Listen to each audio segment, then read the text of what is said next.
মানবের সাথে যুদ্ধের মাধ্যমে এই জায়গায় এসে দাঁড়িয়েছি। আমি বিশ্বাস করি আমার দাদা বেঁচে নেই, তার বাবা বেঁচে নেই, তার বাবা বেঁচে নেই। মানুষের মৃত্যুবরণ করতে হবে। আমি আজকে মৃত্যুবরণ করার জন্য প্রস্তুত। খোদার কসম, কোনো অপশক্তির কাছে মাথা আজ পর্যন্ত নিচু করি না, ভবিষ্যতে করব না। যাই হোক, আমাদের আজকে বৈষম্য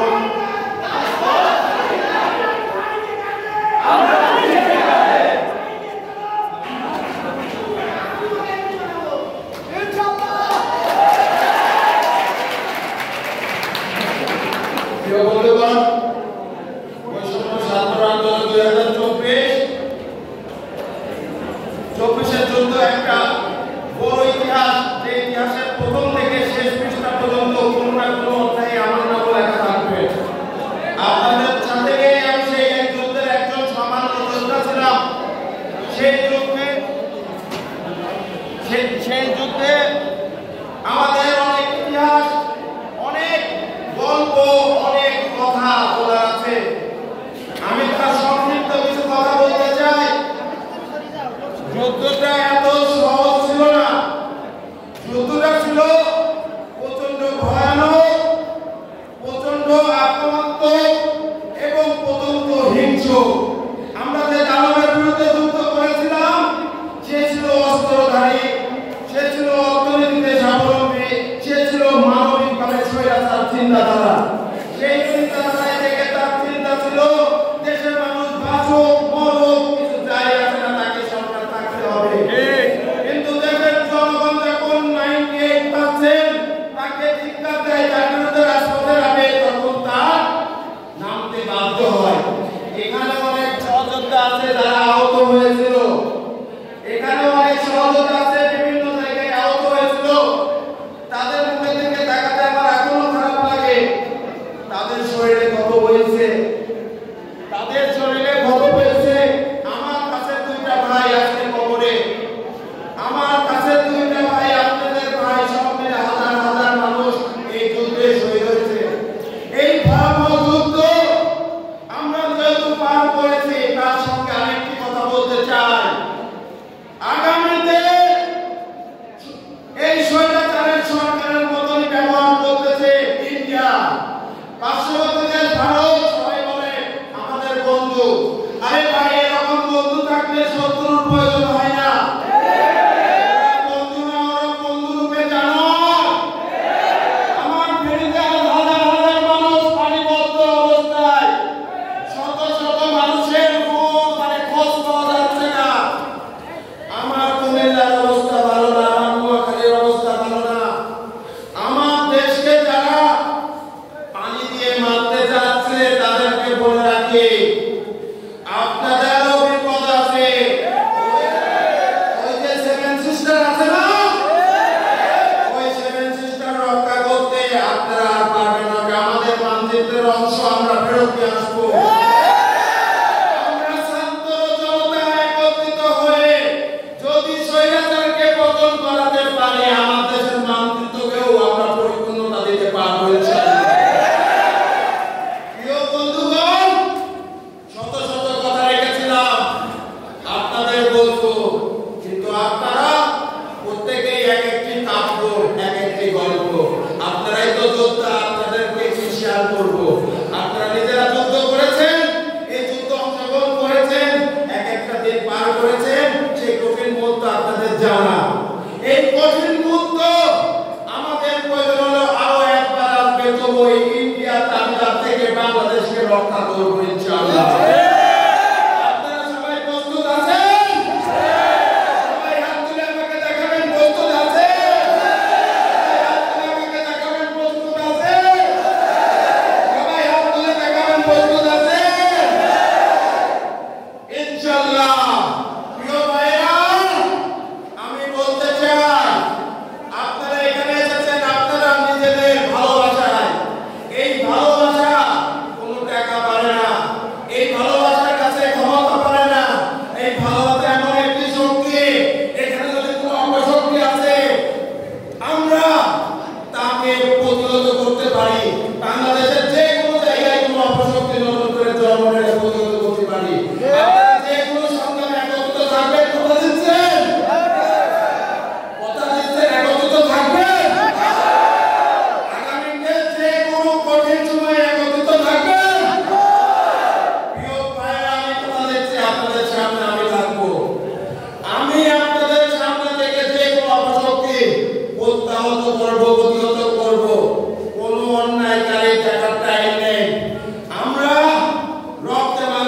মানুষ মৃত্যু নিচ্ছে, যে মৃত্যু নিচ্ছে সেই মৃত্যু একমাত্র আল্লাহ দিতে পারে।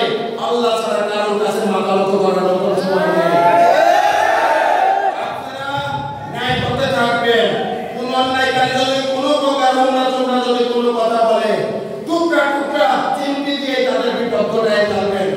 আমার কথা বলতে পারে সামনের দিনগুলো সবাই একত্রিত থাকতে অপরাধ তো, আগামী দিনে যে কোনো সংগ্রামের জন্য অপরাধ তো, সামনে যে কোনো বিপদ মোকাবেলার জন্য অপরাধ তো। ইনশাআল্লাহ আমি বিশ্বাস করি আমার ভাইরা ছিল, আছে, থাকবে। এখানে উপস্থিত আমার শ্রেষ্ঠপদ ছাত্র রাজনীতিতে যাদেরকে নিয়ে আমি কুমারখালীর রাজপথে ওই স্বৈরাচারের বিরুদ্ধে সংগ্রাম করেছি, কখনো দুইটা খেয়ে একটা না দিয়ে আসি না। আমি আমার ছাত্র দলের নেতৃবৃন্দ যখন কুমারখালীতে ছাত্র দলের নেতৃত্ব দিয়েছে, কখনো ওদের যত শক্তি থাক দুইটা দিলে একটা দিছি, মাথা মধ্যে তিনটাও দিছি। এগুলো সত্য, কারণ আমরা অন্যায় করি না। অন্যায় কেউ করতে আসলে তার তাকে জবাব দিতে পারি।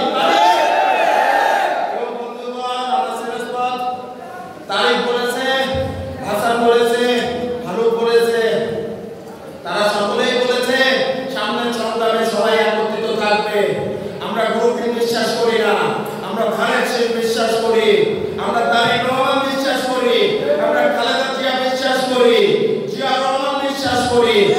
আমাদের আদর্শ আমাদের দলকে প্রতিষ্ঠিত করেছেন মরহুম প্রেসিডেন্ট জিয়া রহমানের আদর্শকে বুকে ধারণ করে আমরা এগিয়ে যাব যে কোনো অন্যায়ের বিরুদ্ধে। যদি কোনো অপশক্তি বদ্ধের ভিতর থেকে উপরে এসে এখন তারা অন্যায় করতে যায়, এটা আমরা মেনে নিতে পারি না, পারবো না।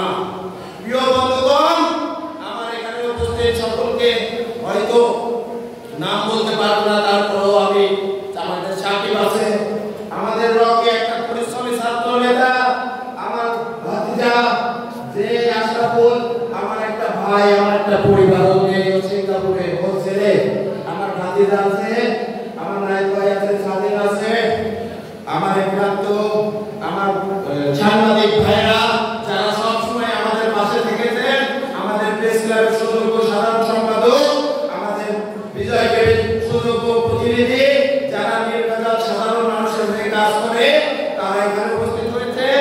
উপস্থিত হয়েছেন আদম, উপস্থিত হয়েছেন মিন্টু, রাজীব, ছাত্র নেতা সাবেক, উপস্থিত হয়েছেন আমাদের শুভ, উপস্থিত হয়েছেন শাওন, উপস্থিত হয়েছেন সুমন সহ আমার সাদ্দাম ভাই, আমার মুক্তার ভাই, আমার বকুল ভাই সাগর, আমার শাওন, আমার আদ্র, পলাশ, আমার পলাশ, রাজীব ভাইসে, আমাদের নয়ন, সুপ্ত, আমার বড় ভাই সজীব, আমার ছাত্র নেতা লতিফ, হারুন, আমার একটা সহযোদ্ধা হারুন, রাজপথের সৈনিক সহ আমাদের খুব পান্ড ভাই, আমার মুক্তার ভাই সহ সালাম সহ আমার বিভিন্ন নেতৃবৃন্দ, সকলের নাম বলতে পারতেছি না, আমার বড় ভাই জয়নাল ভাই, আমার ভাইকে, আমার বিভিন্ন স্তরের নেতৃবৃন্দ, বিভিন্ন ইউনিয়নের নেতৃবৃন্দ, আপনাদেরকে সর্বশেষে একটি কথা বলতে চাই। আগামীতে যে কোনো সংগ্রাম, আরো সংগ্রাম আসতেছে, সেই যে কোনো সংগ্রামে একত্রিত থাকতে হবে না, ঐক্যবদ্ধ থাকতে হবে বলে আমার বন্ধু আসে সহ আরো অনেকে এখানে উপস্থিত হয়েছে। আমি একটি কথা বলতে চাই, আপনারা হয়তো আমার কাছ থেকে একটি দিক নির্দেশনা চান, আমি আমার একটি সঠিক দিক নির্দেশনা বলবো, বাকিগুলো আস্তে আস্তে ধীরে ধীরে বলবো। আপনারা তো রাজনীতি করতে এসেছেন একটি নেতৃত্ব দেওয়ার জন্য, একটি দেশকে শান্তিতে, একটি দেশ, একটি এলাকায়, একটি গ্রামকে শান্তিতে রাখার জন্য। তো আপনারা যদি নেতৃত্ব দিতে আসেন, প্রথমে নেতৃত্ব দিতে থাকেন আপনার পুরো শরীরকে। আপনারা মনে করেন এই শরীরটা একটি দেশ, এটা একটা মন্ত্রণালয়, কি মন্ত্রণালয়? ধরেন অর্থ মন্ত্রণালয়। এটা একটা মন্ত্রণালয়, কি মন্ত্রণালয়? ধর্ম মন্ত্রণালয়। এটা একটা মন্ত্রণালয়, কি মন্ত্রণালয়? ধরেন এক একটা শরীরের এক একটা অংশ, এক একটা মন্ত্রণালয়। তো আপনার চোখ দিয়ে আপনি কয়টা পাপ করতেছেন? আপনার হাত দিয়ে কয়টা পাপ করতেছেন? আপনার মাথাটা দিয়ে কয়টা এই ধরনের সরাসরি মন্ত্রণালয়? এই স্বরাষ্ট্র মন্ত্রণালয় যে আপনার কয়টা অন্যায় করতেছে, আপনার পাও একটা মন্ত্রণালয়, আপনার শরীরের বিভিন্ন অঙ্গ এক একটা মন্ত্রণালয়, এই মন্ত্রণালয়গুলো আপনার পরিচালনা। আপনার কিন্তু রাজনীতির শুরুতে আপনি একটি দেশ পেয়ে গেছেন, আল্লাহ সৃষ্টি, এই দেশটা আগে সুন্দর করে পরিচালনা করেন। সেদিন এই দেশটা আপনার শরীরটা আপনি নিজের নিয়ন্ত্রণে রাখতে পারবেন, নিজের সৎভাবে চলতে পারবেন। আমার বিশ্বাস সেদিন আপনার নেতৃত্ব আসবে, পুরো বাংলাদেশ সেদিন ভালো হবে। প্রত্যেকে নিজ জায়গা থেকে যদি এইভাবে নিজেকে পরিবর্তন করতে পারি, কোনো অন্যায় না করি, কোনো অপরাধ না করি, ইনশাআল্লাহ দেশের শান্তি আসবে।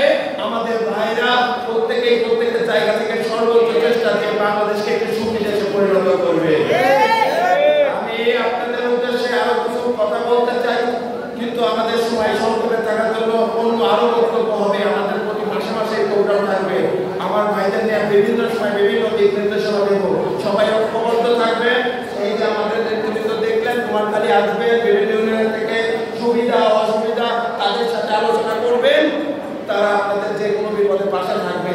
আমার তার এই এরা সবসময় কুমারখালীতে থাকে, এদের সাথে যোগাযোগ রাখবেন। আর কেউ ভাইরা আগামী যে কোনো সময় যে কোনো বিপদে আমরা আপনাদের পাশে আছি, আপনারাও দেশের পাশে থাকবেন, ঐক্যবদ্ধ থাকবেন। এই বলে আমি আমার সংক্ষিপ্ত বক্তব্য শেষ করছি। বাংলাদেশ জিন্দাবাদ, আল্লাহ জিন্দাবাদ, শহীদ জিয়া অমর হোক, তারেক রহমান জিন্দাবাদ। শহীদের রক্ত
ধন্যবাদ।